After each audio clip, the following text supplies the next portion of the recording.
ਕਹਿੰਦੇ ਵੀ 7+ ਮੈਗਨੀਚਿਊਡ ਦੇ ਜਿਹੜੇ ਭੁਚਾਲ ਆ ਉਹ ਵੈਨੇਜ਼ੁਏਲਾ ਦੇ ਵਿੱਚ ਆਏ ਆ, ਤੇ ਜਿਹਦੇ ਨਾਲ ਬਹੁਤ ਜ਼ਿਆਦਾ ਜਿਹੜਾ ਨੁਕਸਾਨ ਹੋਇਆ ਹੈਗਾ। ਇਹ ਕਾਰਕਸ ਜੋ ਉੱਥੇ ਦੀ ਰਾਜਧਾਨੀ ਆ, ਉੱਥੇ ਇਹ ਭੁਚਾਲ ਆਏ ਹੈਗੇ ਆ।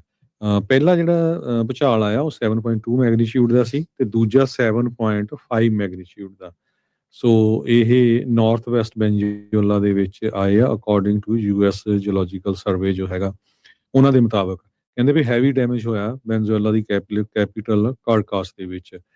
ਪਹਿਲਾ ਅਰਥਕੁਏਕ ਜਿਹੜਾ ਸੀ ਉਹ 17.6 mile north west of Venezuela town of Montalban ਜੋ ਆ ਉੱਥੇ ਆਇਆ USGS ਦੇ ਮੁਤਾਬਕ। ਤੇ ਕਹਿੰਦੇ ਵੀ 8.2 ਮੀਲ ਧਰਤੀ ਦੇ ਅੰਦਰ ਸੀ, ਤੇ ਪ੍ਰੀਲਿਮਿਨਰੀ ਰਿਪੋਰਟਸ ਇਹ ਆਈਆਂ 7.1 ਦਾ ਜਿਹੜਾ ਮੈਗਨੀਚਿਊਡ ਦਾ ਭੁਚਾਲ ਆਇਆ ਸੀ। ਉਹ ਤੋਂ ਬਾਅਦ ਫਿਰ ਇਸ ਨੂੰ 7.2 ਜੋ ਆ ਉਹ ਅਪਗ੍ਰੇਡ ਕਰ ਦਿੱਤਾ ਗਿਆ। ਉਹ ਤੋਂ ਬਾਅਦ 1 ਮਿੰਟ ਬਾਅਦ ਫਿਰ 7.5 ਮੈਗਨੀਚਿਊਡ ਦਾ ਭੁਚਾਲ ਆਇਆ, ਜੋ ਕਿ 21 ਮੀਲ ਦੂਰ ਨਾਰਥ ਵੈਸਟ ਆਫ ਮੌਂਟਲਬੈਨ ਜਿਹੜਾ ਟਾਊਨ ਆ ਉੱਥੇ ਸੀਗਾ। ਸੈਕਿੰਡ ਈਵੈਂਟ ਦੇ ਨਾਲ ਕਹਿੰਦੇ ਵੀ ਕਾਫੀ ਜ਼ਿਆਦਾ ਜਿਹੜਾ ਨੁਕਸਾਨ ਹੋਇਆ ਹੈਗਾ। 39 ਸੈਕਿੰਡ ਤੱਕ ਇਹ ਜਿਹੜਾ ਭੁਚਾਲ ਆ ਇਹ ਚੱਲਦਾ ਰਿਹਾ ਹੈਗਾ।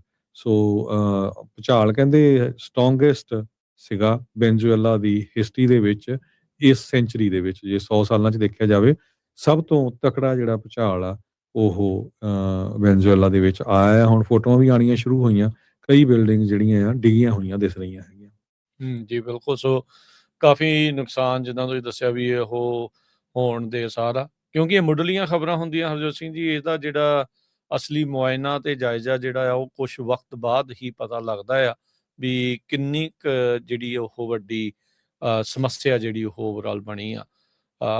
ਇਸ ਮੌਕੇ ਇੱਕ ਹਿਸਾਬ ਦੇ ਨਾਲ ਅਮਰੀਕਾ ਦੇ ਨਾਲ ਚੱਲਣ ਵਾਲੀ ਜਿਹੜੀ ਸਰਕਾਰ ਵੈਨੇਜ਼ੁਏਲਾ ਦੀ ਹੈਗੀ ਤੇ ਆ ਉੱਥੇ, ਪਰ ਇਹੋ ਜਿਹੇ ਮੌਕਿਆਂ ਦੇ ਉੱਤੇ ਕਾਫੀ ਜ਼ਿਆਦਾ ਰਾਹਤ ਕਾਰਜ ਜਿਹੜੇ ਉਹ ਚਾਹੀਦੇ ਹੁੰਦੇ ਆ, ਤੇ ਉਹ ਤਾਂ ਦੁਨੀਆ ਭਰ ਤੋਂ ਜਿਹੜੇ ਮੁਲਕ ਆ ਉਹ ਸਪੋਰਟ ਕਰਦੇ ਆ। ਪਰ ਦੇਖਦੇ ਆ ਵੀ ਇੱਥੇ ਕਿੰਨੀ ਕੁ ਜਿਹੜੀ ਉਹ ਜ਼ਰੂਰਤ ਪੈਂਦੀ ਆ।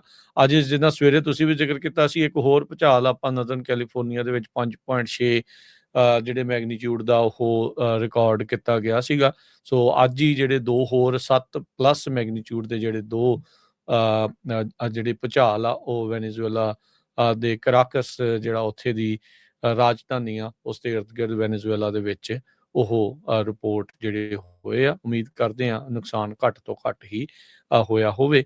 ਜਿਹੜਾ ਪਹਿਲਾ ਹਰਜੋਤ ਸਿੰਘ ਜੀ ਭੁਚਾਲ ਸੀਗਾ 39 ਸਕਿੰਟ ਤੱਕ ਉੱਥੇ ਹਿਲਜੁਲ ਜਿਹੜੀ ਉਹ ਹੁੰਦੀ ਰਹੀ ਹੈਗੀ ਆ। ਸੋ ਚਲੋ ਪਤਾ ਲੱਗੂਗਾ ਆਉਣ ਵਾਲੇ ਸਮੇਂ ਦੇ ਵਿੱਚ ਵੀ ਕਿਵੇਂ ਕਿਵੇਂ ਉੱਥੇ ਦੇ ਅਸਾਰ ਜਿਹੜੇ ਉਹ ਹਾਲਾਤ ਰਹੇ ਨੇ।